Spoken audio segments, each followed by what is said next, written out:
जय महाकाल। शिव गोरख मंदिर समिति में आपका स्वागत है। नमस्कार, मेरा नाम है नगेंद्र मोहन और आप देख रहे हैं मेरा चैनल शिव गोरख मंदिर समिति। आज हम बात करेंगे विशेष सूर्य और चंद्र नाड़ी की। सूर्य और चंद्र नाड़ी बहुत अपने आप में विशेष है। इसका संतुलन बहुत अनिवार्य है। जो साधक इसका संतुलन स्थापित कर लेता है, अर्थात इन दोनों का संतुलन बना लेता है, वे साधना में बिना रुकावट सफलता हासिल कर सकता है बहुत कम समय में। लेकिन क्या होता है, साधक सूर्य और चंद्र नाड़ी पर ध्यान नहीं दे पाता।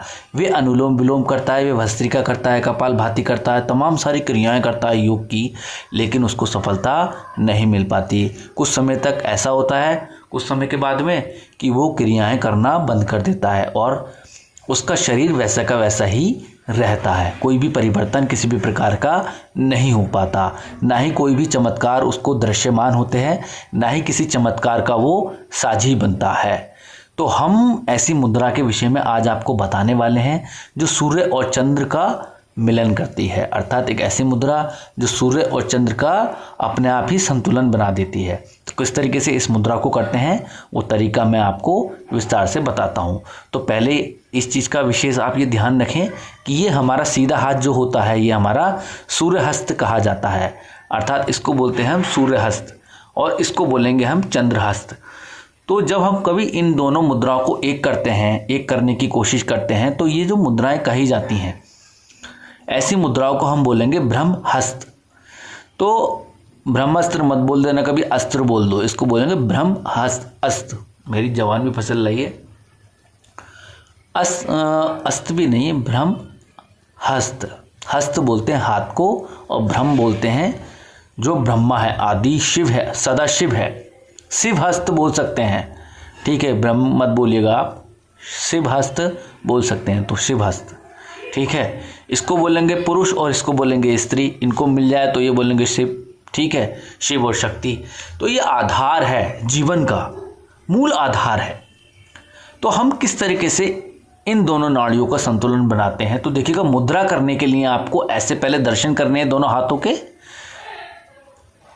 दर्शन करने के बाद में कुछ इस तरीके से मिला लेना है। मिला लेने के बाद में कुछ इस तरीके से आपको, मतलब टाइटली होनी चाहिए, ये बैंड जो है ना ये टाइटली होनी चाहिए और ये कुछ इस तरीके से होनी चाहिए। यहाँ पर हम इस मुद्रा को कुछ इस तरीके से करेंगे, अंगुष्ठ अंगुष्ठ कुछ इस तरीके से तेज तरीके से मिला लेंगे और यहाँ कंष्टिका से कंष्टिका तेजी के साथ मिला लेंगे। ये मुद्रा हमारी बन गई। इसको हम चंद्र सूर्य हस्त मुद्रा कहते हैं। इस मुद्रा के करने से हमारे सूर्य नाड़ी और हमारी चंद्र नाड़ी का जो योग होता है, जो संतुलन होता है, वो बनने लगता है और हम बहुत कम समय में बहुत कुछ अर्जित कर पाते हैं।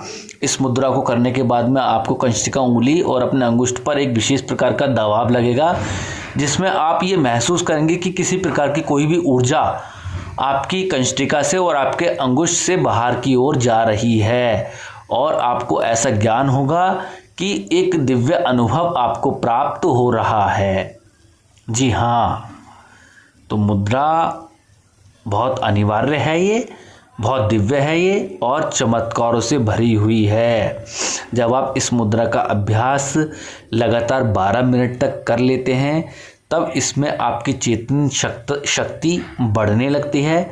चेतना का आधार आपकी इंद्रियों में समाहित होने लगता है, जिससे आपकी इंद्रियां कीर्तन करने लगती हैं, अर्थात उपासना करने लगती हैं। ये उपासना इतनी ज़्यादा बढ़ जाती है कि आप अगर एक मंत्र जप करते हैं तो उसका कई गुना जप फल आपको प्राप्त होने लगता है। इस मुद्रा का बहुत शास्त्रों में अलग अलग विधान है।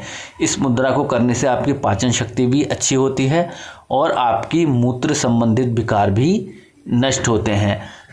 इसको हम मृगनी मुद्रा भी कह सकते हैं। वही मृगनी मुद्रा भी इसको हम बोलते हैं, क्योंकि ये मुद्रा कुछ मृग के सदृश्य भी दिखाई देती है। तो इस मुद्रा को करने के लिए आपको किसी विशेष साधना की आवश्यकता नहीं है, किसी विशेष स्थान पर जाने के करने की आवश्यकता नहीं है। कोई भी इस मुद्रा को कर सकता है, बच्चे, बूढ़े और सही मनुष्य इस मुद्रा को कर सकते हैं। इस मुद्रा का कोई भी साइड इफ़ेक्ट नहीं है। इसमें भगवान महादेव का जप कर सकते हैं, माता दुर्गा का जप कर सकते हैं, इंद्र का जप कर सकते, भगवान इंद्र का कर सकते हैं, भगवान वरुण का कर सकते हैं, भगवान अग्नि का कर सकते हैं। और ये जब हम मुद्रा को करते हैं तो यहाँ पर हमारा जल तत्व और हमारा अग्नि तत्व, दो तत्व जो है ना अलग अलग प्रकार से बट जाते हैं और बीच में 3 तत्व बाह्य रूप में कार्य करते हैं। तो 2 तत्व तो हमारे आपस में मिल गए, लेकिन 3 तत्व हमारे बाह्य रूप में अलग अलग प्रकार से चलने लगे। तो यहाँ पर क्या होता है, इसका हमें बेनिफिट ये होता है कि हम अपने अग्नि तत्व और अपने जल तत्व को अच्छे तरीके से समझ पाते हैं, उसकी संधि को अच्छे से समझ पाते हैं। ये दोनों एक दूसरे के विरोधी होते हैं, शत्रु हैं। इन दोनों की शत्रुता को खत्म करके हम परम दिव्यता को ग्रहण करते हैं, परम आनंद की प्राप्ति करते हैं साधना रूप में। इसमें ओम का मानसिक जप करना है आपका, ओम का ध्वनि वाला जप भी इसमें कर सकते हैं। इस मुद्रा का अभ्यास लगातार 12 मिनट तक कीजिएगा और लगातार 7 दिन से लेकर के 21 दिन के बीच में इस मुद्रा को लगातार करने का विधान कहा गया है। इस बीच में इस मुद्रा को करना चाहिए।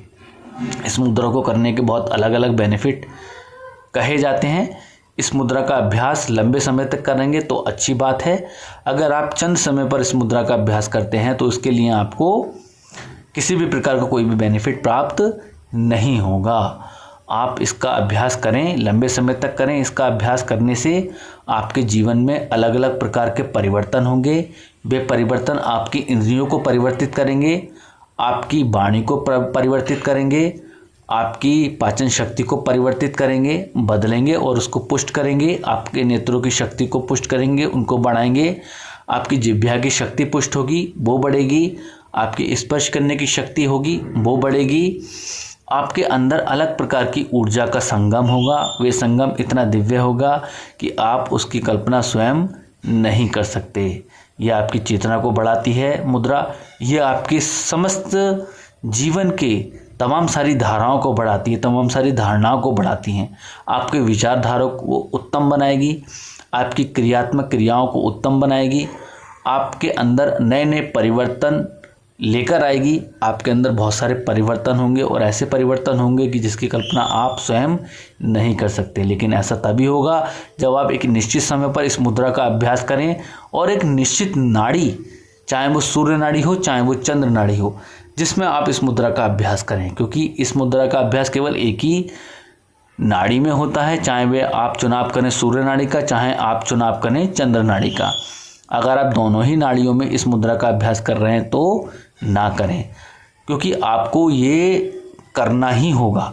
अगर आप सूर्य नाड़ी में करेंगे तो उसमें सूर्य परिवर्तन आपके साथ में घटित होंगे, चंद्र नाड़ी में करेंगे तो चंद्र परिवर्तन इसमें आपके साथ घटित होंगे। अर्थात चंद्रमा के साथ में मिलकर के आपके शरीर में सौम्यता आएगी, दिव्यता आएगी, और सूर्य के साथ में मिलकर करने में आपके अंदर कठोरता आएगी और ज्ञान आएगा, कांति में शरीर बनेगा। तो ये परिवर्तन अपने अंदर होते ही होते हैं। तो इस मुद्रा का अभ्यास के लिए कोई विशेष मंत्र की आवश्यकता नहीं होती है। इसमें केवल ओम का जप ही किया जाता है। ओम का जप जब लंबे समय तक कर लेते हैं तो बहुत सारे परिवर्तन स्वतः ही होने लगते हैं। इसमें महादेव की उपासना कर सकते हैं। तमाम सारी उपासनाएं मैंने इस मुद्रा में आपको बता दी हैं। तो लगातार इस मुद्रा का अभ्यास करें। अगर आपको कोई भी किसी प्रकार की परेशानी होती है तो हमें कमेंट्स करें और हमें पूरी तरीके से डिटेल्स में बताएं, ताकि हम उसका समाधान कर सकें और दूसरी वीडियो आपके लिए बना सकें जिसमें आप और अच्छे से मुद्रा का ज्ञान कर सकें। तो मिलते हैं अगली वीडियो में एक नई मुद्रा के साथ में। तब तक के लिए जय महाकाल।